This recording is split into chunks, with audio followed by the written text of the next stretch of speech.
সূরা কাউসার 11 বার পরে পানিতে ফু দিয়ে ঘরে ছিটিয়ে দিলে কি হয়, এই আমলটা যদি আপনি জানেন তাহলে আপনি কখনো এই আমলটা ছাড়বেন না।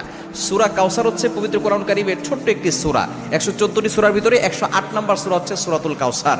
মাত্র 3টি আয়াত রয়েছে এই সূরার ভিতরে। যদিও সূরাটি ছোট্ট, তবে এর ফজিলত অনেক বেশি। আপনি যদি সূরা কাউসার 11 বার পড়তে পারেন, কিভাবে আমল করবেন আমি বলে দিব, তবে কি কি উপকার পাবেন সেটা আমি বলে দিচ্ছি। নাম্বার 1, 1 নাম্বার হচ্ছে এই আমলটা করার মাধ্যমে আল্লাহ তাআলা আপনার ঘরের সকল অভাব দূর করে দিবেন। দ্বিতীয় নাম্বার হচ্ছে আল্লাহ পাক রব্বুল আলামিন আপনার ঘরের ভিতরে বরকত দান করবেন। এবং 3 নাম্বার হচ্ছে দুশ্মন থেকে আল্লাহ তাআলা আপনাকে মুক্তির ব্যবস্থা করে দিবেন। এবং 4 নাম্বার হচ্ছে আপনার জানমাল নিরাপত্তার ব্যবস্থা করবেন আল্লাহ তাআলা। এবং 5 নাম্বার হচ্ছে হাউজে কাউসারের পানি আল্লাহ তাআলা আপনাকে দান করবেন। কেননা এই সূরা কাউসারের ভিতরে ইন্না আতাইনাকাল কাউসার, হাউজে কাউসারের ব্যাপারে আল্লাহ পাক রব্বুল আলামিন বলে দিয়েছেন যে এটা নবী সাল্লাল্লাহু আলাইহি ওয়াসাল্লামকে আল্লাহ তাআলা হাদিয়া দিয়েছেন হাউজে কাউসার। একমাত্র আমাদের নবীজি সাল্লাল্লাহু আলাইহি ওয়াসাল্লাম তার উম্মতদেরকে হাউজে কাউসারের পানি পান করাবেন, যা সাদা হচ্ছে দুধের থেকেও বেশি সাদা এবং মধুর থেকেও বেশি মিষ্টি। একবার যে পান করবে 500 বছর ধরে তার কোনো পানি তৃষ্ণা লাগবে না। এটা আপনি কিভাবে আমল করবেন?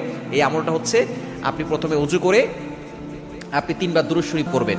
এরপরে হচ্ছে আপনি সূরা কাউসার 11 বার পড়বেন। শেষে আবার 3 বার দুরূদ শরীফ পড়বেন, পরে আপনি পানিতে ফু দিয়ে ওই পানিটা খাবেন। দেখবেন আল্লাহ পাক রব্বুল আলামিন আপনাকে সুস্থ করবেন এবং ঘরের চারকোনা ছিটিয়ে দিবেন। ওই ঘরের ভিতরে অভাব থাকবে না, ঘরের ভিতরে অভাব দূর হয়ে যাবে, বরকত চলে আসবে এবং দুশমন কোনো ক্ষতি করতে পারবে না। কেননা এই সূরাটা এমন সময় নাজিল হয়েছিল, নবীজি সাল্লাল্লাহু আলাইহি সাল্লামকে যখন কাফেররা গালি দিয়েছিল, যখন তার সন্তান দুনিয়া থেকে বিদায় নিয়েছিল, তখন বলেছিল মুহাম্মদ হচ্ছে নির্বংশ।